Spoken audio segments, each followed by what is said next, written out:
course, we've been following the Air Canada situation closely. We remain firm that the best deals happen at the bargaining table, and that's where parties need to keep working.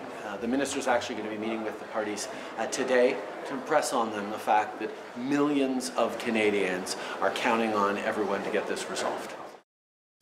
Well, first it was Canada's ports, then its railways. Now Canada's largest airline is facing a possible major labor disruption.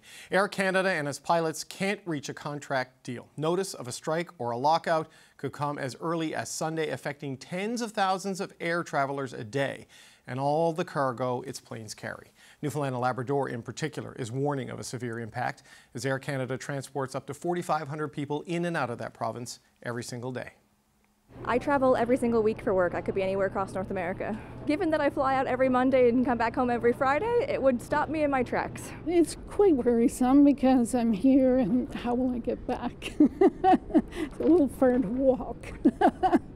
I'm pretty worried because I'm here for one conference and I'm flying on the 16th to another conference, and I feel that I might get trapped in one place or the other. What am I supposed to do? We're stuck on an island, so...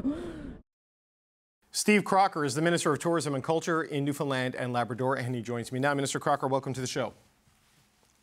Thanks, David. Thanks for the invitation. We've heard from Air Canada. We've heard from business groups. They want the federal government to intervene, suggesting binding arbitration might be the best way to ensure there's no interruption in air travel and flight service in Canada.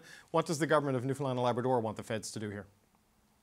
Yeah, well, David, we're extremely concerned. You know, when you think about the challenges that this industry, the hospitality industry in Newfoundland and Labrador over the last number of years, obviously through COVID, we can't sustain, the industry can't sustain right now any further disruptions. So, we want the parties to come to an agreement. We fully respect collective bargaining, but the actual reality is here, this industry that I represent cannot handle another shutdown that's going to really, bring an end to our summer season and then really go into our fall season, which is so important. I've heard operators over the last number of days tell me that, this will mean the difference in red and black for this year, for, they're either profitable or not profitable.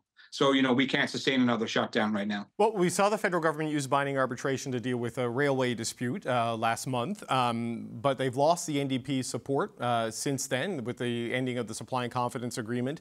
The Prime Minister said today the best deals are ones done at the bargaining table, and even the Conservatives have said that they support the pilots in their push for better wages. So how likely do you think any kind of direct federal intervention in this is at this point in time?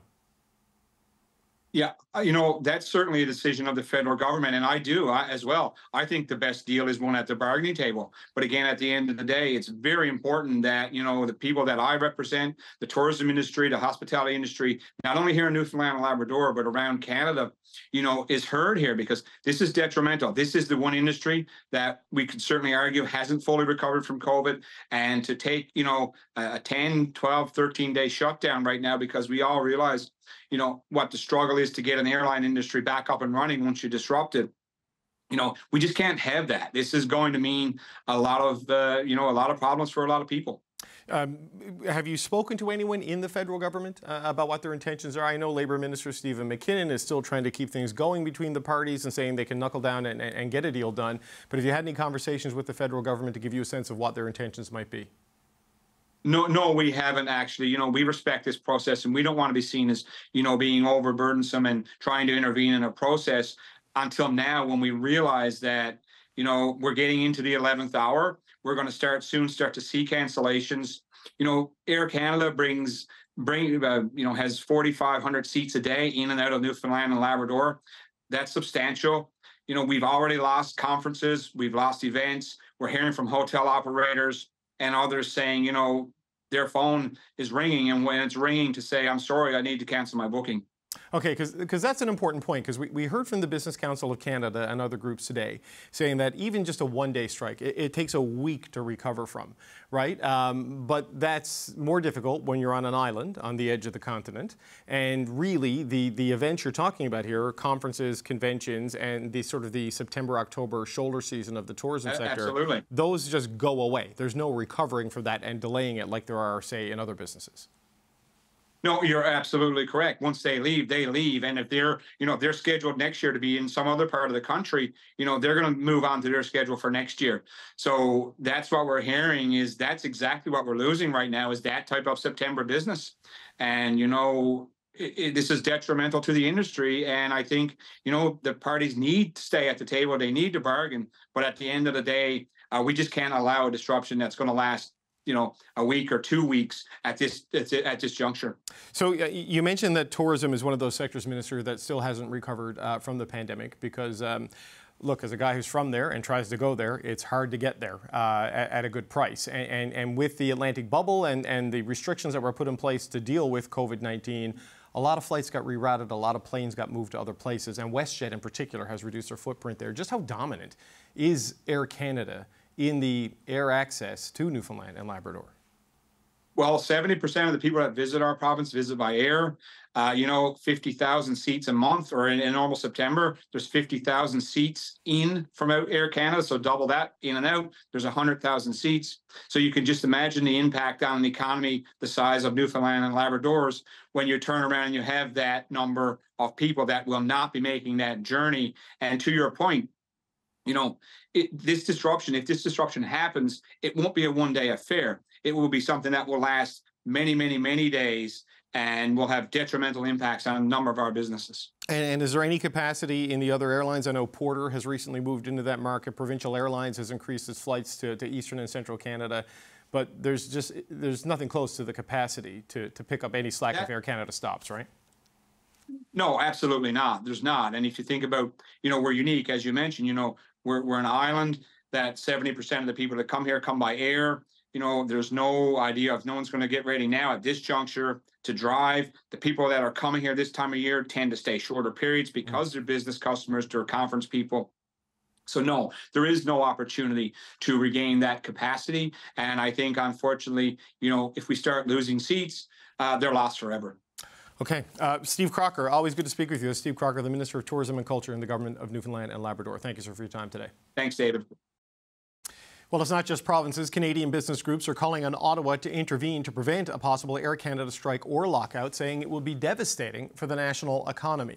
According to one estimate, the cost of all those grounded flights will be about $98 million a day. That's $1.4 billion if the strike lasts just 2 weeks. Matthew Holmes is the Senior Vice President of Policy and Government Relations at the Canadian Chamber of Commerce, and he joins me now. Matthew, good to speak with you again. Thank you for taking the time. Good to see you, David. You heard what Minister Crocker had to say there. In particular, he's worried about one sector of one provincial economy, that being tourism and hospitality. Go bigger picture. What's your biggest concern right now about a possible Air Canada stoppage of some sort? Well, it's big. I mean, it hits most of the communities across the country in one way or the other. Our air service and the multiplier of that sector is quite big. We're talking 3.2% of national GDP is the airline sector and the related costs and benefits they bring to the economy. We've got over 600,000 jobs in Canada tied in some way to this sector, and Air Canada is a major player. So it affects our communities, it affects people. We're talking about Canadians stranded abroad. We're talking about our trade relationship in particular with the US. We're talking about communities that can't get medical supplies and those sorts of things that come often by air cargo in a just-in-time fashion. So it's pretty big, and as you've already covered, even a day's disruption can have serious consequences. Your group, the Canada Business Council, and a host of other industry associations have called for the federal government to intervene here. We saw the government send the dispute with the rail issue to binding arbitration. Is that what you want to see here? Because the unions, the New Democrats, even the Conservatives don't seem too on board with that kind of a move. Well, I think the question we have to ask is how long are we willing to go with a stoppage like this and the consequences it represents for individual Canadians, communities. The rail stoppage and the concerns around that were throughout our supply chain. But this affects individuals. It affects communities. This really begins to shut down parts of our economy and the free movement of people. I mean, you heard Minister Crocker just talk about the consequences to one industry, tourism and hospitality, and that's a pretty serious one. We're in peak hospitality and tourist season for Canada, and that's Canada hosting the world. Those are the people we bring in and welcome here.